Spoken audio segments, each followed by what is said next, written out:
నమస్తే అండి. Welcome to Kavya's green garden. చూస్తున్నారు కదండీ! కనకాంబరం పూలనేది ఎంత ఎక్కువగా ఉన్నాయో, అలాగే చాలా చాలా పూలైతే పూసాయన్నమాట.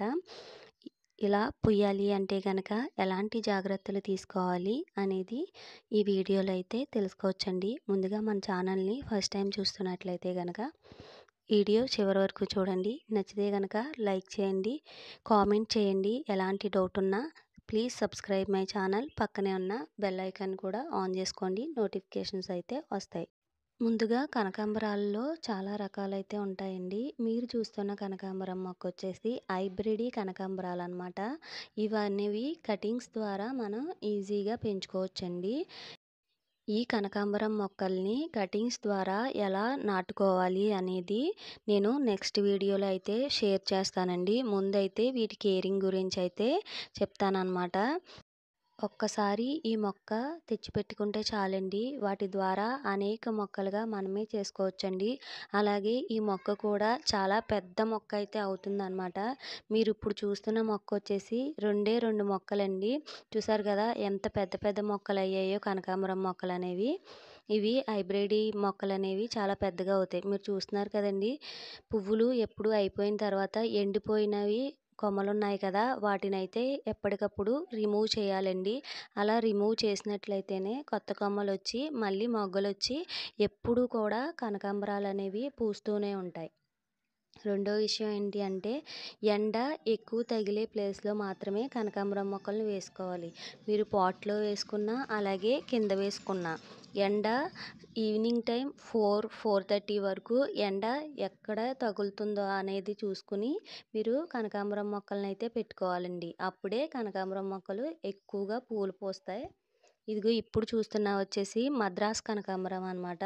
ఇవి వచ్చేసి కలర్ వేరుగా ఉంటాయండి. వీటిని కూడా మనం స్టెమ్ కటింగ్స్ ద్వారా అయితే కొత్త మొక్కలు అయితే పెట్టుకోవచ్చు అండి. కనకాంబరం మొక్కల్లో మామూలు కనకాంబరాలు కూడా ఉంటాయన్నమాట. చూస్తున్నారు కదా, ఇవి వచ్చేసి అందరికీ ఉండే కనకాంబరం మొక్కలండి. వీటిలో మాత్రమే సీడ్స్ అనేవి ఉంటాయన్నమాట. మిగిలిన కనకాంబరాలు ఉన్న సీడ్స్ ఉన్న అందులో సీడ్స్ అయితే ఉండవండి. ఓన్లీ నార్మల్ కనకాంబరాలు ఉంటాయి కదా, వాటిలోనే మాత్రమే సీడ్స్ అనేవి ఉంటాయన్నమాట. మనం ఆ సీడ్స్ వేసుకుని నారు కింద కూడా మనం అయితే వేసుకోవచ్చండి.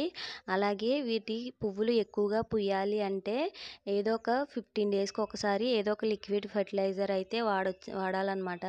మీరు బనానా ఫెర్టిలైజర్ అయితే ఉంటుంది కదండి, బనానా ఫెర్టిలైజర్ని అయితే ఈ మొక్కలకి ఇవ్వచ్చండి. చాలా బాగా పెద్ద సైజులో కూడా మనకి పువ్వులు అనేవి పూస్తూ ఉంటాయి. మనం పువ్వులు పూసిన తర్వాత ఎప్పటికప్పుడు హార్వెస్ట్ చేస్తూ ఉంటేనే కనకాంబరం పూలు అనేది ఎక్కువగా ఈ కనకాంబరం మొక్కలకి ఎలాంటి పెస్ట్ కూడా రాదండి. చాలా తక్కువగానే వస్తుందన్నమాట. ఎందుకంటే ఓవర్ సన్లైట్ అయితే ఉంటుంది కదండి, దాని గురించే పెస్ట్ ఏమి ఉండదన్నమాట. అలాగే ఎక్కువగా మనం ఫాలో అవ్వాల్సింది ఏంటంటే చాలా సింపుల్ అండి. మన ఇంట్లో వేస్ట్ అని పడేస్తూ ఉంటాం కదా, కూరగాయలు అలాంటివి ఉంటాయి కదా, మనం దాన్ని మార్నింగ్ కోసిన కూరగాయలు, ఆనియన్స్ పీల్స్ అలాంటివి కనుక వాటర్లో నానబెట్టేసి ఈవినింగ్ టైం మనం ఇస్తే సరిపోతుందండి. అలాగే బియ్యం కడిగిన నీళ్ళు ఉంటాయి కదా, వాటిని కూడా మొక్క మొదలు అనేది వేస్తే కనుక ఇలా ఫ్లవరింగ్ అనేది ఎక్కువగానే ఉంటుందన్నమాట. వాటికి కావాల్సిన పోషకాలు అయితే చాలా బాగా అందుతాయండి. అందుకనే బియ్యం కడిగిన నీళ్ళు కానీ, ఆనియన్ పీల్స్ వాటర్ ఉంటాయి కదా, అవి కానీ ఇచ్చినట్లయితే కనకాంబరాలు అనేవి ఎక్కువగా పోస్తూ ఉంటాయి. ఎలాంటి ఖర్చు లేకుండా మనం ఇలా కనకాంబరాల్ని ఎక్కువగా తీసుకోవచ్చు అనమాట. చూసారు కదండి, చాలా సింపుల్గా అయితే మనం కనకాంబరం మొక్కల్ని ఈజీగా పెంచుకోవచ్చు అనమాట. అలాగే వాటరింగ్ విషయానికి వస్తేనండి, ప్రతిరోజు కూడా మీరు వాటర్ అయితే ఖచ్చితంగా ఇవ్వండి. ఏదో ఒక పూట పొద్దున్న కానీ సాయంత్రం కానీ మీకు ఎప్పుడు ఇవ్వాలంటే అప్పుడు మీరు వాటర్ ఇస్తే సరిపోతుందండి. చాలా ఈజీగా మనం కనకాంబరం మొక్కల్ని ఇంట్లో ఎలాంటి ఖర్చు లేకుండా ఫర్టిలైజర్స్ కూడా తయారు చేసుకుని ఇవ్వచ్చండి. చూసారు కదండి ఎన్ని కనకాంబరం పువ్వులు అయితే పూసాయో అనేది.